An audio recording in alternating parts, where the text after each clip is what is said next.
They threw him out in front of everyone. Not loudly, that was the thing. It was done quietly, the way people do things when they are certain they are correct. A hand gesture toward the exit, a lowered voice, a smile that technically qualified as polite. He stood up. He folded his daughter's drawing. She had pressed the crayon so hard that morning that the paper had torn, and put it in his jacket pocket. He said nothing. He walked to the door. Nobody in that room asked a single question about the man they had just removed. That was their mistake, because the man they removed had a name, and that name was on a plaque, right there, on the wall, behind the table where they were still sitting. It had been there for 11 years. Kane Rourke was 59 years old, and he moved through the world the way people do when they have learned, at considerable cost, that most of it is not paying attention. He woke at 5 every morning in a house in Silver Lake that was too big for 2 people and too full of specific memories to ever feel empty. He made coffee. He packed a lunch. He checked the schedule he wrote out by hand every Sunday night on a yellow legal pad because he did not trust apps to remind him of the things that actually mattered. Then he drove his 2009 Ford F-150 to Glendale Elementary and dropped off his daughter Maya before the first bell. The truck was not a poverty statement. It was not affectation. His younger sister Danny had sat in the passenger seat of that truck the last morning of her life, drinking a gas station coffee and arguing about whether a hot dog qualified as a sandwich. He was not going to get rid of it. That was all. Maya was 8 years old. She had dark eyes and a way of tilting her head when she was thinking that her mother had done too, though Maya would not have known that. She had been 11 months old when Danny died. She had been calling Kane Dad since she was 3, the first time without prompting, and neither of them had ever discussed whether that was the right word. It was simply the word that fit. She carried a sketchbook everywhere, not because anyone encouraged her to. Kane had never pushed her toward art or anything else, but because she seemed to need it, the way some kids need a stuffed animal or a particular song. She drew things that did not look like anything recognizable and then explained them with complete seriousness. The drawing she had made that morning was, according to Maya, a race car that was also a bird. It had 12 wheels. Kane had not pointed out the anatomical complications. He had a friend named Preston Cole, who ran an automotive restoration shop on Fletcher Drive and had the rare quality of being able to sit in a garage in comfortable silence for 2 hours and then say exactly the right thing and then go back to silence again. Preston was 52, had a gray beard he trimmed without enthusiasm, and was the only adult in Maya's life besides Kane who she did not address with excessive formality. She called him Press. She had decided this herself at age 5, and it had never been renegotiated. The neighborhood around Waverly Avenue, where Kane lived, was the kind of street where houses sat close together and people walked their dogs slowly and made unintentional eye contact. It was not a famous street. It was not a street that showed up in magazine profiles. That was precisely why Kane had chosen it. His neighbor to the north was a woman named Celeste Harmon. She was 44, worked in pharmaceutical sales, drove a white Range Rover she parked at a precise angle to the curb, and maintained the kind of front garden that communicated standards without saying so directly. She and Kane had exchanged perhaps 60 words in the 2 years since she had moved in. She had once suggested, at a neighborhood association meeting, that certain properties on the block were bringing down the overall character of the street. She had not looked at Kane when she said it. She had not needed to. He had looked at her for a moment and then looked back at the agenda sheet in his hand. She had interpreted this as social defeat. He had interpreted it as the only reasonable response to a sentence that did not deserve the dignity of a reply. What Celeste Harmon did not know about Kane Rourke, what almost nobody on Waverly Avenue knew, was the particular architecture of the life he had built before he moved there. She knew he drove an old truck. She knew he picked up his daughter from school. She had seen him once, carrying groceries from the passenger seat, wearing a flannel shirt with a small paint stain near the second button. She did not know that he had spent 31 years working in front of a camera, that his name was on the poster of 16 films that had collectively earned more than $4 billion at the box office, or that he had quietly redirected a very specific portion of that money over many years into places where it could do work that did not require his name attached to it. She did not know any of this because Kane did not mention it, not from false modesty, from simple disinterest in the conversation it would start. He had stopped going to industry events a long time ago, not dramatically. He had not made an announcement or written a public letter. He had simply, one season, found that he did not want to go, and he had stopped going, and nobody had said anything that required a response.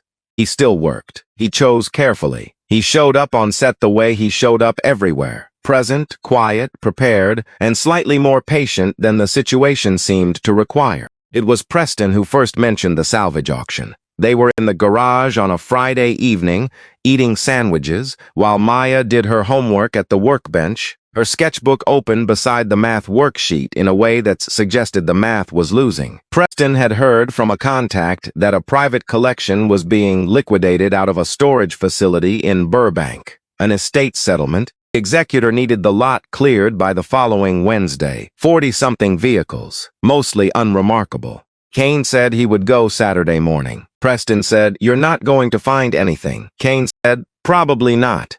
He went anyway. That was the thing about him. He went anyway. The facility was operated by a man named Gerald Tatum, who had been running estate and salvage auctions for 27 years and had the delivery of a man who priced everything by gut and trusted the gut completely. He was 63, wore the same canvas vest every day regardless of temperature, and said exactly as many words as a transaction required and not one more. Kane walked the back rows alone. He had told Gerald he was just looking. Gerald had said, "Take your time," which was the most expansive thing Kane had ever heard him say. The car was in the last row, backed against a concrete dividing wall, half in shadow. It was a two-door coupe, or it had been, once. The paint was gone in most places, reduced to bare metal and scattered patches of what might have been dark green or might have been black, depending on the light. The roof had some surface rust along the seams. One headlight housing was missing entirely. Kane stopped when he saw it. He could not have explained to anyone why he stopped. It was not the condition. The condition was bad. It was the shape, the proportions of it. The wheelbase was longer than it had any right to be for the body size. The angle of the windshield was sharper than anything he had seen in standard production from that period. The rear wheel arches had a curve that did not come from a stamping die.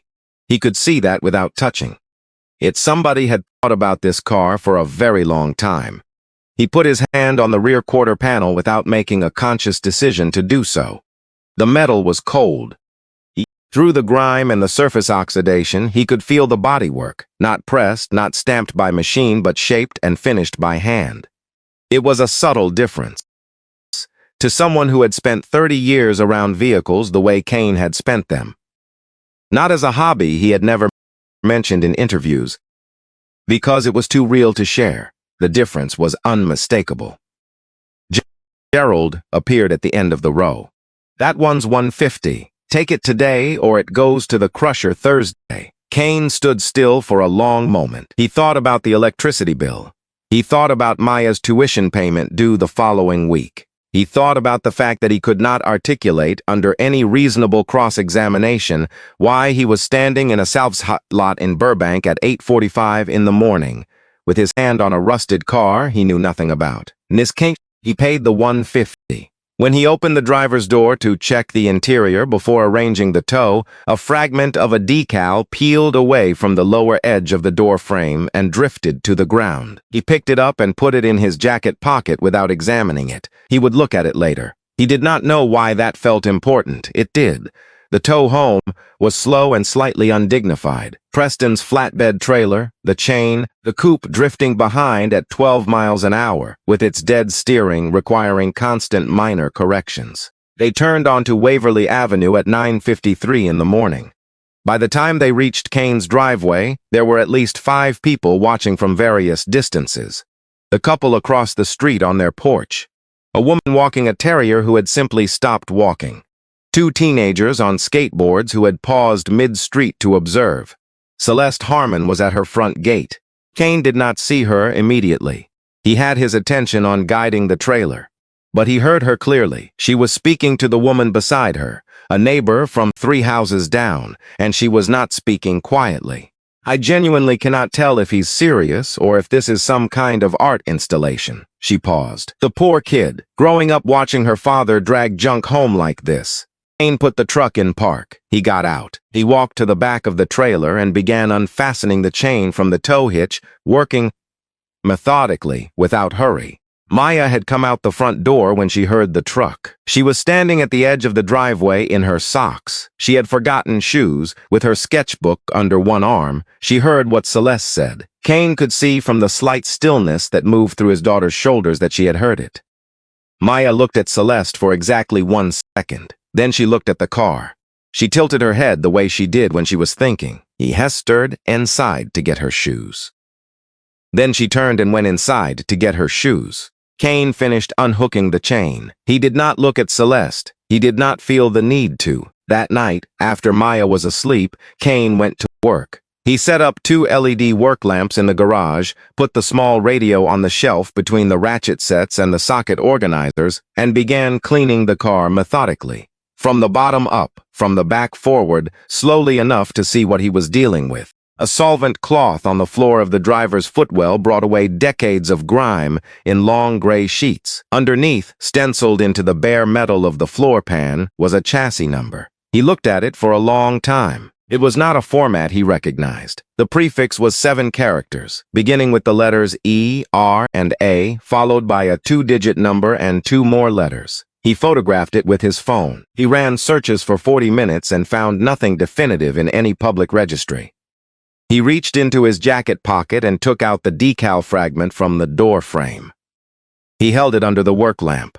Most of it was gone. The adhesive had dried to nothing over the decades, and the paper had dissolved at the margins. What remained was a portion of a logo, a stylized wheel, and beside it, something that had once been a graphic mark of some kind. Precise, confident, not decorative. It had not been made to ornament a streetcar. He taped the fragment carefully to a clean index card and went inside. Preston came over the next morning before the coffee was finished because Kane had called him at 6:40 and said only, "Come look at something."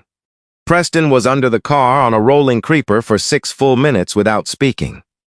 When he came out, he sat up slowly and looked at Kane with the expression of a man who is trying not to jump to a conclusion he very much wants to jump to. "The frame has been hand-reinforced," he said, "not factory. Someone welded additional gusseting at every major junction point.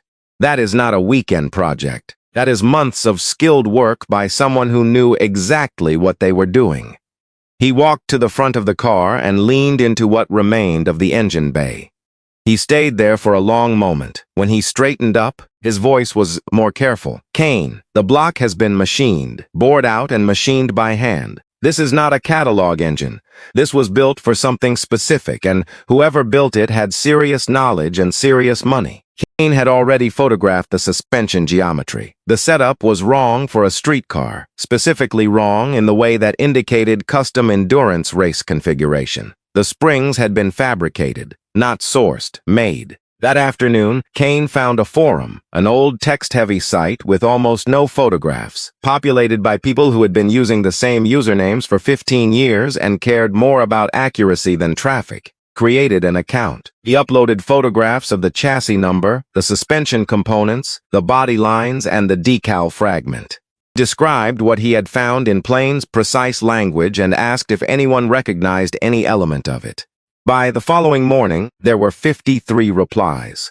The forum members disagreed about most things. Several were certain this was a well-executed kit build from the early 80s, someone's ambitious project assembled from racing catalogs and salvaged components.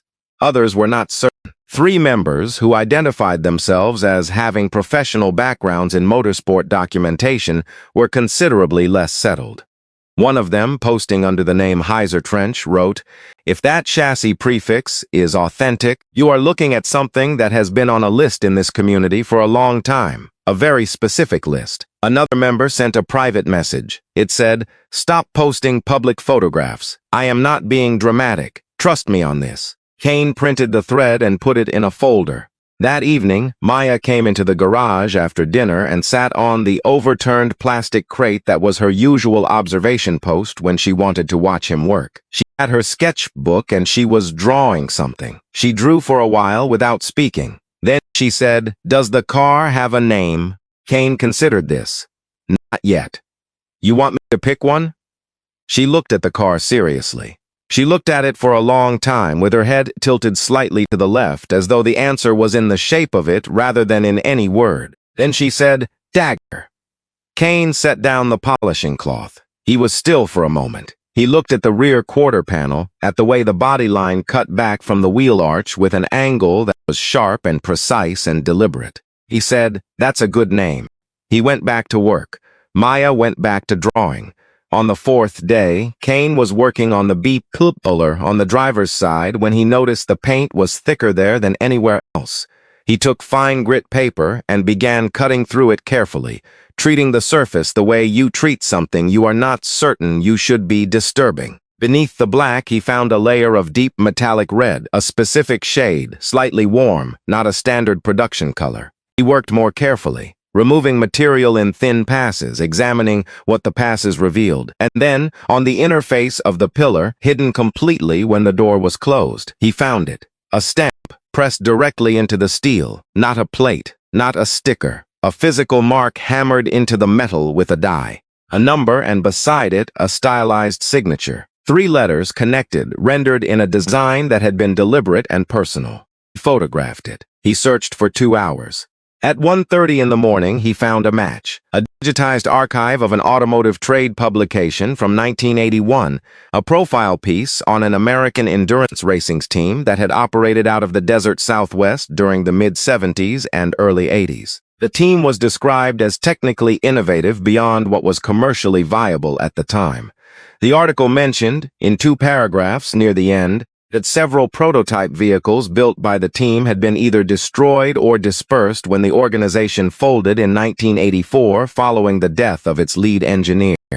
Among those vehicles, according to a brief inventory list in the article's footnotes, was a single development chassis, a test bed for a revolutionary endurance geometry that had never been raced in official competition, but whose design principles had, according to the article, quietly shaped the architecture of competitive endurance vehicles through the following decade. The prototype had last been documented at the team's facility in Albuquerque in the autumn of 1984. After that, nothing, no record, no auction, no confirmed destruction. The stamped signature belonged to a man named Arthur Colby. The article identified him as the team's chief engineer and lead fabricator. It also identified him, in a single sentence that appeared after his name, as having died in a testing incident in the spring of 1984. The team had been founded and owned by a man named Raymond Whitfield. Kane sat in the garage until the light under the door changed from black to gray to the thin pale color of early morning. Preston had not meant to tell anyone. He told his wife because he had been holding it for 48 hours, and it had become physically uncomfortable. His wife mentioned it to the woman across the alley while they were both taking out, told her husband, and also, somewhat inevitably, the man she talked to at the dog run on Tuesday mornings. By midweek, Waverly Avenue had achieved that particular state of collective suppressed knowledge in which everyone is aware of the same information and nobody is addressing it directly. 2 neighbors appeared at Kane's garage door with transparent pretexts. One needed to borrow a specific socket size. One was asking whether he had seen a lost parrot. Both of them looked past him at the car for as long as they could manage before Kane said, "Thank you," and moved to close the door. He covered the car with a gray canvas tarp after the second visit. Celeste heard the story in a version that had traveled through 4 people, which meant some of the precision had been lost but the essential shape remained. The version she heard was that the car Kane had brought home for $150 might be worth millions. She laughed when she heard it. She said it sounded like something from a reality television program. Then she went inside and opened her laptop. She searched Raymond Whitfield. She read for 25 minutes. She found photographs of a man in his late 60s, compact and white-haired, standing in a hangar that appeared to hold a private vehicle collection. She found a profile piece in a business publication from 3 years earlier that estimated his net worth at over $800 million, built from racing winnings in the 70s, early investment in automotive performance technology, and a collection of historic vehicles that had appreciated considerably over 40 years. At the bottom of the profile, almost in passing, was a note that said he had been quietly seeking for over a decade a prototype chassis from his early career that had been believed lost when his team disbanded. He had offered a finder's reward twice, publicly, and withdrawn it both times when nothing credible surfaced. Celeste closed the laptop. She stood at her kitchen window for a long time, looking at the gray canvas tarp in Kane's driveway. She knocked on his door the following afternoon. She was holding a bottle of olive oil and explaining that she had run out. Kane opened the door, listened to the explanation, and said, "I don't cook with olive oil." He closed the door, not rudely, simply with the quiet economy of a man who has decided exactly interaction has earned. She stood on the step for a moment, then walked back to her house. On the evening of the 5th day, an email arrived in the inbox connected to Kane's forum account. The sender's name was Valerie Oakes. Her title, listed in her signature, was Executive Assistant, Office of Raymond Whitfield. The message was 4 sentences. It said that her employer had become aware of the forum discussion and the photographs. It said that if Mr. Rourke was in possession of the vehicle he had described, Mr. Whitfield would very much like to meet with him. It said that a meeting could be arranged within 24 hours at Mr. Rourke's convenience. It asked him to confirm. Kane read it 3 times at the kitchen table with his hands flat on the surface. Then he went to the garage, sat on the plastic crate, and called Preston. "Are you awake? It's 9:15. I got a message from Raymond Whitfield's office." There was a pause. "Say that again." Kane said it again, slower. A longer pause. "What do you want to do?" "I don't know yet." He looked at the tarp. "I wanted to tell someone first." "You told the right person," Preston said. "Now call Valerie Oakes and tell her tomorrow works." The 6th morning was a Saturday.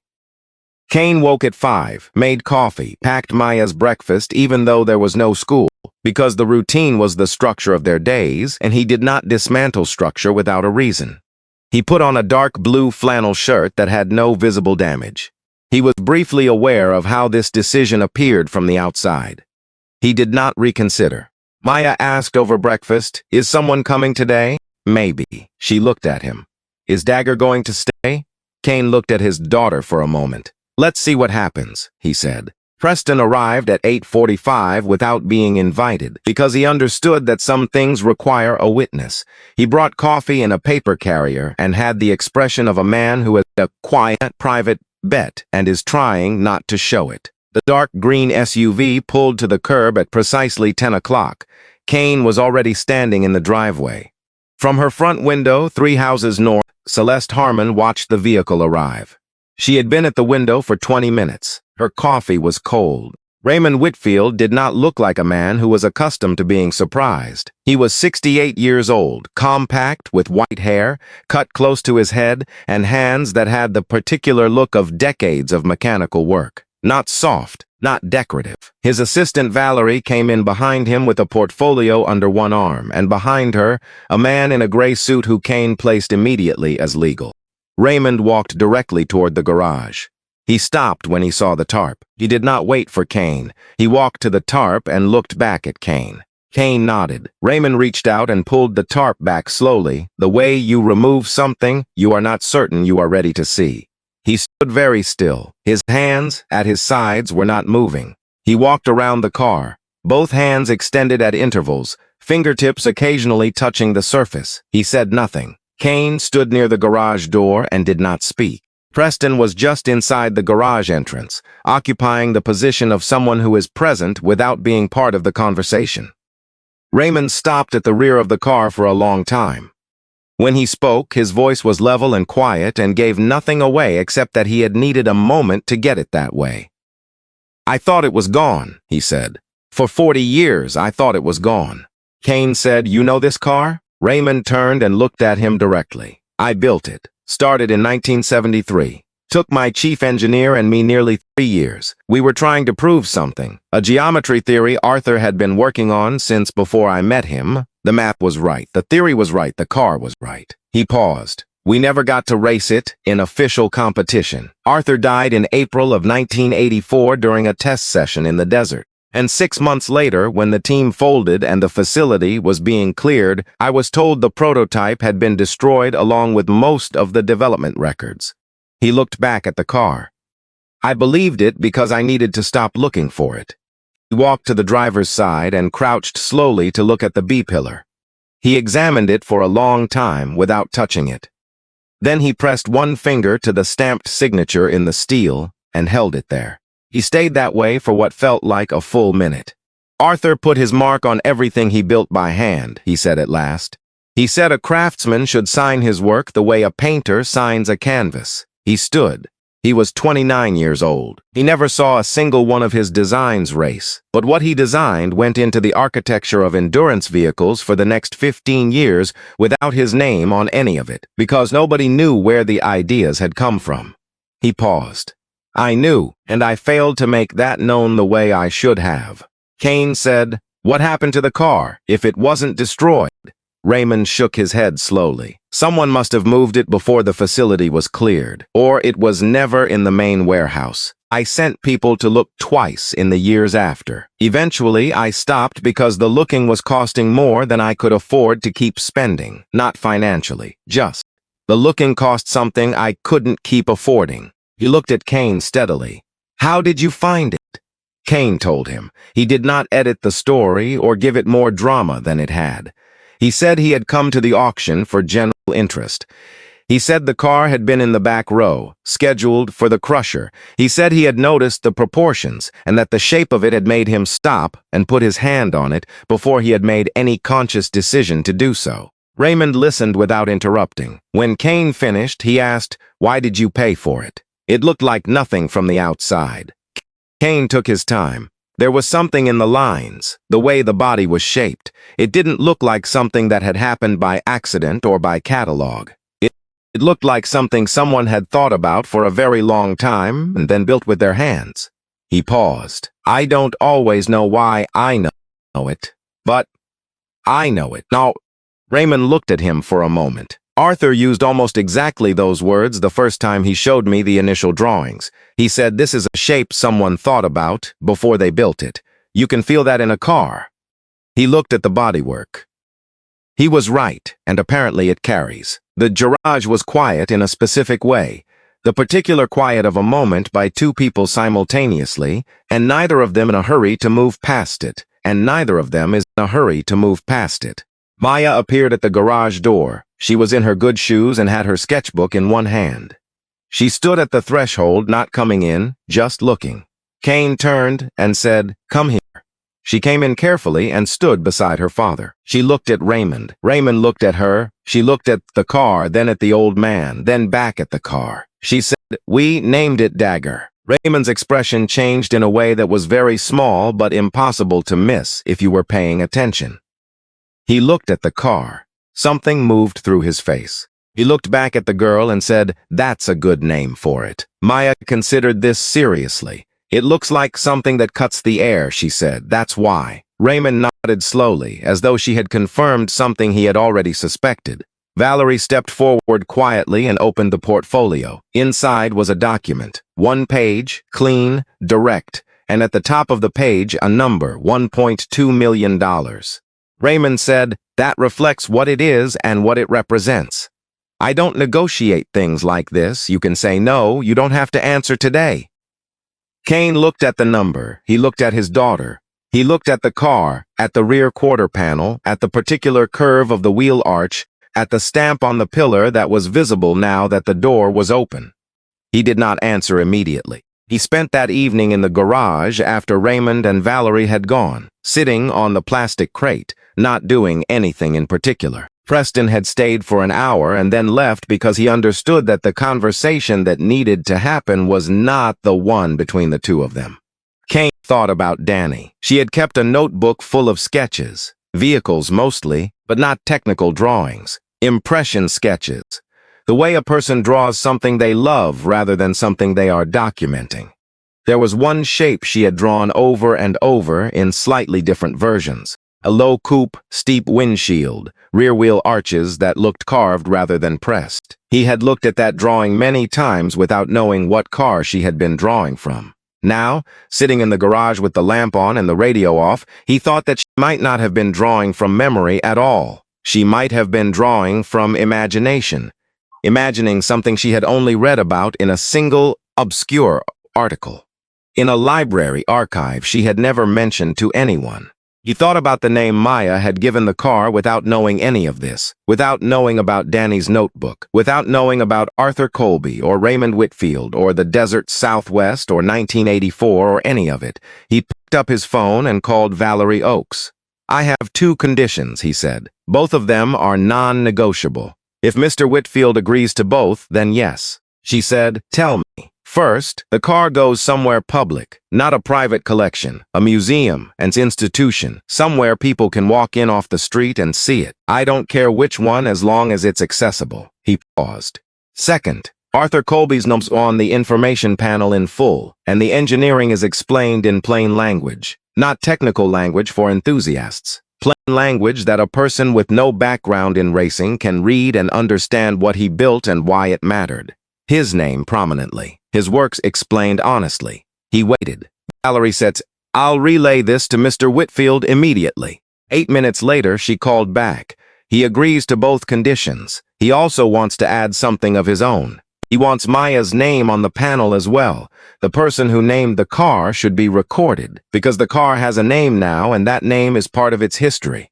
Kane put his hand over his eyes. He sat that way for a while. Then he said, "Tell him I said thank you." The morning the transport came was a weekday, which surprised nobody. 2 technicians from a vehicle conservation service arrived with a purpose-built carrier and attached the support harness with a care that was close to reverence. Kane stood in the driveway and supervised the loading. Celeste came out without anything in her hands. Kane noticed this from across the driveway. It was the first time he could remember seeing her outside without something to hold. A coffee cup, a phone, a prop of normalcy. She walked across the street. She stopped a few feet from him. She started to speak and stopped. Then she started again. "I owe you an apology," she said. "What I said, when you brought it home. About Maya." She stopped. Her hand went to her collarbone. "I didn't know what I was talking about. I almost never do, and I say things anyway, and I'm—" She stopped again. Kane, not with anger, not with satisfaction, with something quieter than either of those. "Celeste," he said, "the next time you see someone doing something you don't understand, just wait. Give it a week. See what it becomes before you decide what it is." She did not have an answer for that. She opened her mouth, closed it, looked at the car being loaded onto the carrier with the particular expression of a person who is watching the specific evidence of a very expensive error in judgment leave the neighborhood forever. "I'm sorry," she said finally. It came out small. "Real." Kane nodded once. He turned back to the car. Behind him, he heard her walk away. Maya had come out the front door and was standing on the porch in her school clothes, watching the carrier back down the street. She raised one hand in a small, formal wave, the kind of wave you give something you are acknowledging rather than someone you expect to wave back. Kane saw it from the corner of his eye. He did not say anything. His throat tightened in a way he had not anticipated, and he stood with it for a moment without moving. The money arrived on a Thursday, 3 weeks later, transferred in a single clean transaction. Kane sat at the kitchen table and looked at the number on his laptop screen for a while. The first call he made was to a legal firm that had been handling his sister's estate.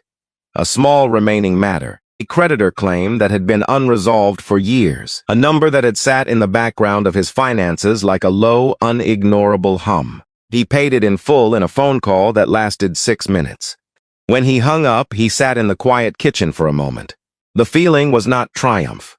It was the feeling of a window being opened in a room that had been closed for a long time.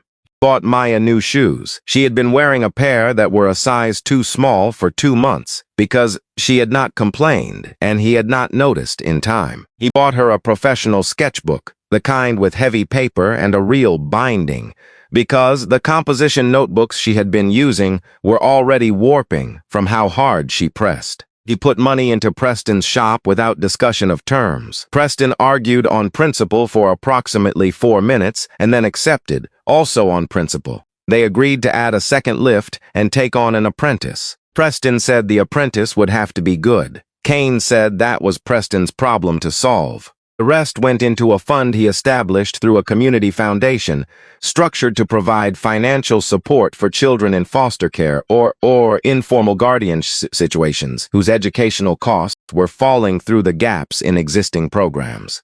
He did not name the fund after himself. He named it after Danny. He did not attend any ceremony. He sent a letter, signed his name, declined the invitation to speak. 6 weeks later, Valerie Oakes called to invite Kane and Maya to the opening of a new gallery at the California Automotive Heritage Center in Pasadena, a permanent exhibition dedicated to the technical history of American endurance racing. The centerpiece of the gallery was the car, fully restored to what it had looked like in the autumn of 1976 under Arthur Colby's hands, in the deep metallic red that Arthur had reportedly chosen because, according to a note in his own handwriting found in a recovered archive, he believed that a car built to move fast should look like it is already moving when it is standing still.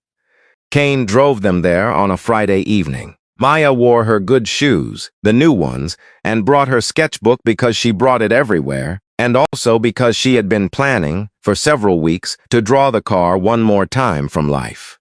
Raymond was already inside when they arrived. He shook Kane's hand and then crouched down to Maya's level with the careful ease of someone who has been around children enough to know not to talk down to them.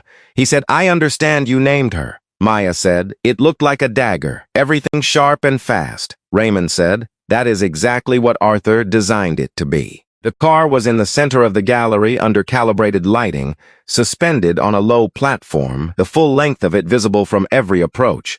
It was extraordinary. It looked like what it actually was, a thing designed before its time, hidden for 4 decades, returned to the light in the exact condition its maker had intended, which was moving, even when still. The information panel was mounted on the wall beside it.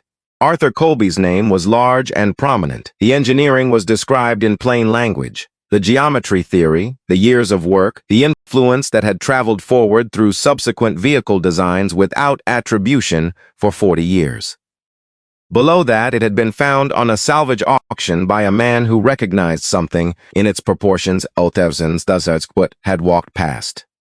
And below that, in a final line set apart, this car was named Dagger by Maya Rourke, age 8, who said it looked like something that cuts the air. She was right. Maya stood in front of the car for a long time without moving or speaking. Then she said, without turning around, "Dad, is Dagger happy here?"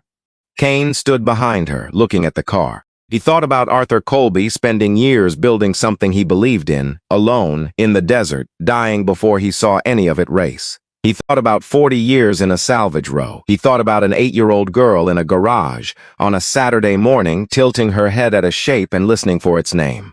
"I think so," he said. "More people can see it now." Maya nodded. "That's the right place for something good," she said. "Where people can see it." She reached up and took his hand. They stood there together for a while in front of the car in the light. On Waverly Avenue, things continued in the particular way that things continue after a moment of reckoning has moved through a neighborhood and settled.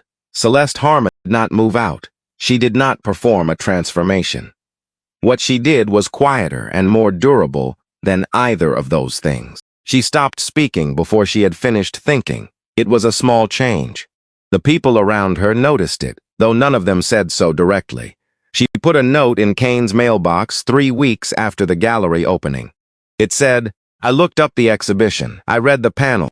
I'm glad you stopped and looked at it. I'm sorry I wasn't glad at the time." She signed her name, no explanation.